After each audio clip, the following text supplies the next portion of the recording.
पिछले वीडियो में हमने चर्चा की थी इस बात पर कि अकाउंट की एंट्री कैसे की जाए।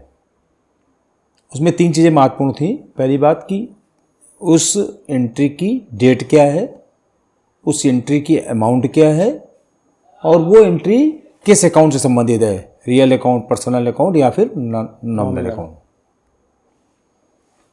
तो यहाँ पर तक हम कर चुके थे। अब होता क्या है कि जब ये एंट्री हम कर चुके होते हैं उसके बाद नेक्स्ट स्टेप क्या होता है उस पर हम लोग आते हैं। नेक्स्ट स्टेप होता है एंट्री के बाद उसका लेजर बनाना। इसको लेजर पोस्टिंग कहते हैं ना, लेजर बनाना, लेजर पोस्टिंग। जैसा कि हमने आपको दिखाया था कि हर एंट्री डेबिट होती है, क्रेडिट होती है।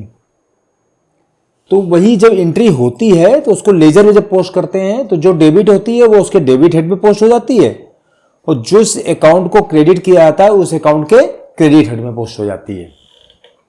जैसे मान लीजिए हमने एक ट्रांजैक्शन लिया था कि हमने मिस्टर वाई से फर्नीचर खरीदा है ना, अपने बिजनेस में यूज करने के लिए 50,000 रुपए का। तो इसकी एंट्री जब हमने की थी तो क्या की थी, फर्नीचर चूंकि रियल अकाउंट है तो debit what comes is, furniture हमारे पास आया इसलिए फर्नीचर को डेबिट किया हमने 50,000 रुपए से। और मिस्टर वाई से खरीदा है तो क्रेडिट किसको किया, क्रेडिट द गिवर। तो मिस्टर वाई क्रेडिट हो गए है ना 50,000 रुपए से। ये रियल अकाउंट का मामला हुआ जाके और ये हुआ जाके पर्सनल अकाउंट का मामला। अब इसको हम लेजर में पोस्ट करते हैं। तो यहां पर 2 लेजर हमारे बने। एक पहला बना फर्नीचर अकाउंट,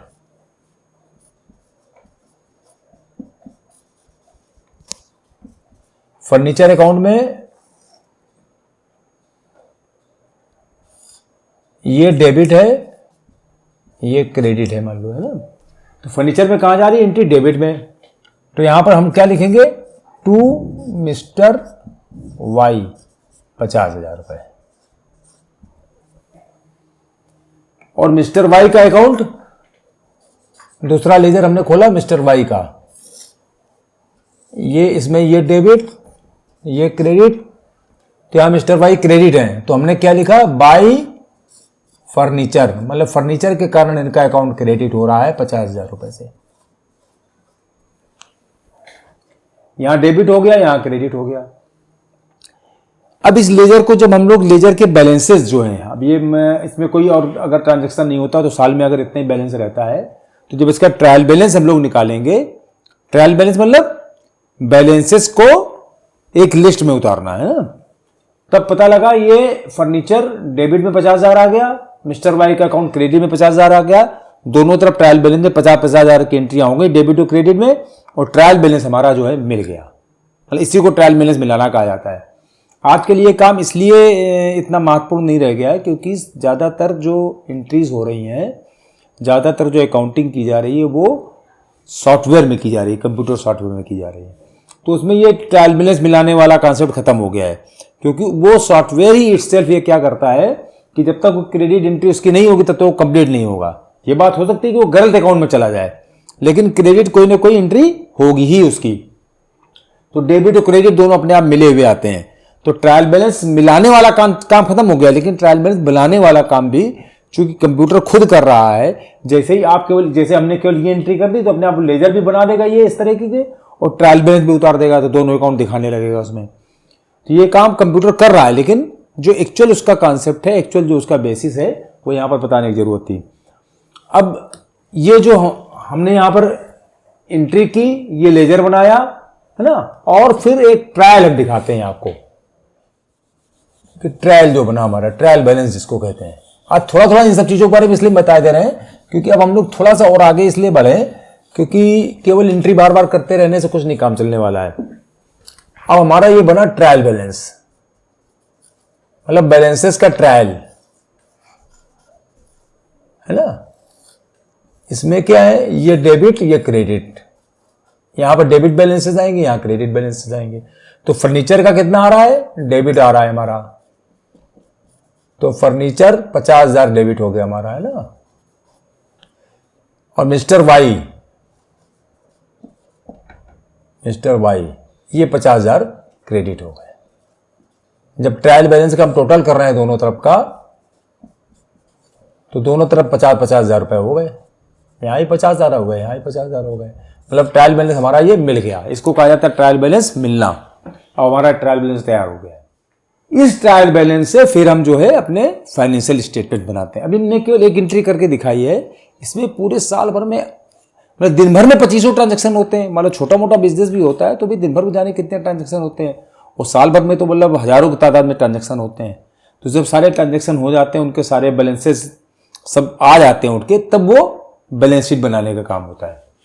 आजकल जो है जो सॉफ्टवेयर हैं वो बैलेंस शीट भी बना के देते हैं, लेकिन बैलेंस शीट बना के वो तब ठीक से दे पाते हैं जबकि ये जो लेजर अकाउंट्स हैं इनके जो ग्रुप हैं कि कौन सा लेजर अकाउंट कहाँ ग्रुप होता है, कहाँ उसको जाना है, फाइनेंशियल स्टेटमेंट्स के किस हिस्से में जाना है, बैलेंस शीट में जाना है कि प्रॉफिट एंड लॉस में जाना है, जब तक उसका क्लासिफिकेशन सही ढंग से उसमें नहीं किया जाता है तब तक वो सही फाइनेंशियल पोजीशन नहीं तैयार करता है। तो वो फाइनेंशियल पोजीशन सही तैयार करने के लिए उसका ग्रुपिंग, मतलब हम लोग उसको बोला जाता है कंप्यूटर के अकाउंटिंग की भाषा में ग्रुपिंग। वो ग्रुपिंग अगर हमने सही कर दी है तो हमारा बैलेंस शीट प्रॉफिट लॉस भी सही बना देता है वो, इसमें कहीं कोई दिक्कत नहीं है। लेकिन मैनुअल उसका कॉन्सेप्ट यही है कि ये पहले एंट्री होगी, फिर लेजर बनेगा, इसका ट्रायल बनेगा, इसके बाद फाइनेंशियल स्टेटमेंट्स बनेंगे। अच्छा, फाइनेंशियल स्टेटमेंट्स बनाने का पर्पज हमने जैसे शुरुआत में कहा था कि अकाउंटिंग का पूरा पर्पज क्या है कि जो हमने ट्रांजैक्शन पूरे वर्ष भर किए हैं उनको अकाउंट्स में लिखना, अकाउंट की भाषा में लिखना, अकाउंट की भाषा से जो उसका रिजल्ट आ रहा है वो डिराइव करना, मतलब फाइनेंशियल स्टेटमेंट्स बनाना, balance sheet profit and loss बनाना, और उस जो बिजनेस एक्टिविटी है एक पर्टिकुलर पीरियड की उसका जो रिजल्ट आया कि इसको प्रॉफिट हुआ या लॉस हुआ है ना, या उसकी बैलेंस शीट की पोजीशन क्या है, ये सारी चीजें उससे निकालना और उनको समझना, और जिन्होंने भी उसमें पैसा अपना लगाया है या जो भी उससे और संबंधित लोग हैं सब लोगों को बताना, जिससे कि उनको पता लगे कि ये जो बिजनेस एक्टिविटी चल रही थी उसका ये रिजल्ट है एक पर्टिकुलर पीरियड में। नॉर्मली अपने यहाँ हमने क्या बताया था, पीरियड क्या होता है, एक साल का होता है, और साल वो क्या है, financial year. Financial year Bharatvarsh में अभी जो है 1 अप्रैल से लेके अगले 31 मार्च तक के चलता है। अब जैसे आज अभी 31 मार्च आने वाला है, आज 19 मार्च है तो अब 31 मार्च आने वाला है, तो 31 मार्च तक एंट्रियां नहीं रुक जाएंगी, मतलब सारे काम चलते रहेंगे, बिजनेस भी चलता रहेगा। लेकिन 31 मार्च को एक बार हम जो ये ट्रायल बैलेंस एक बार फिर से ड्राइव करेंगे, अपने फाइनेंशियल स्टेटमेंट सारे बनाएंगे और ये देखेंगे कि पूरे साल भर के हमारे पीरियड में हमको क्या हुआ। क्योंकि सब लोग मतलब जितनी भी बिजनेस एक्टिविटीज है सब लोग अपना जो है फाइनेंशियल स्टेटमेंट्स उस एक साल के लिए बनाएंगे, है ना।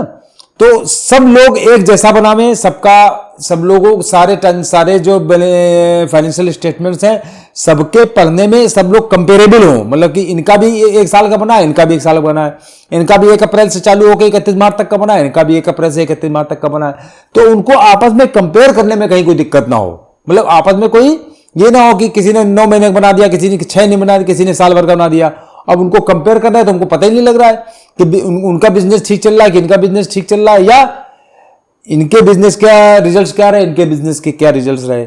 तो ये सिर्फ इसलिए कि यूनिफॉर्मिटी रहे पूरे सिस्टम में, इसलिए सारी चीजें दी गई हैं कि फाइनेंशियल ईयर एक रहेगा, एक ही तरह से अकाउंटिंग होगी, और भी बहुत सारे नियम होते हैं अकाउंट्स को बनाने में। तो सारे नियम कानून सबके लिए समान होते हैं, और उनसे जो रिजल्ट्स निकले वो आपस में कंपेरेबल रहें, मतलब कंपेयर किए जा सके एक दूसरे के। इसलिए इस तरीके से एक पर्टिकुलर पीरियड के लिए सब बनाए जाते हैं।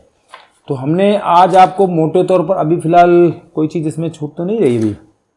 हाँ, एक चीज़ और होती है जैसे हमने अभी बताया ना, balance sheet profit and loss, तो एक चीज़ कैश फ्लो स्टेटमेंट और होता है कि कैश कितना आया कितना गया। एक होता है फंड फ्लो, मतलब पूरे वर्ष भर में फंड कितना आया और कितना गया, मतलब फंड का इनफ्लो फंड का आउटफ्लो, कैश का इनफ्लो कैश का आउटफ्लो, मतलब कैश फ्लो। तो ये भी चीज़ें बनाई जाती हैं नॉर्मली। तो फिलहाल आज के लिए हम अपनी बात को यहीं पर विराम देते हैं, तो आगे और दूसरी चीज़ों पर चर्चा करेंगे। मिलते हैं हम लोग ब्रेक के बाद।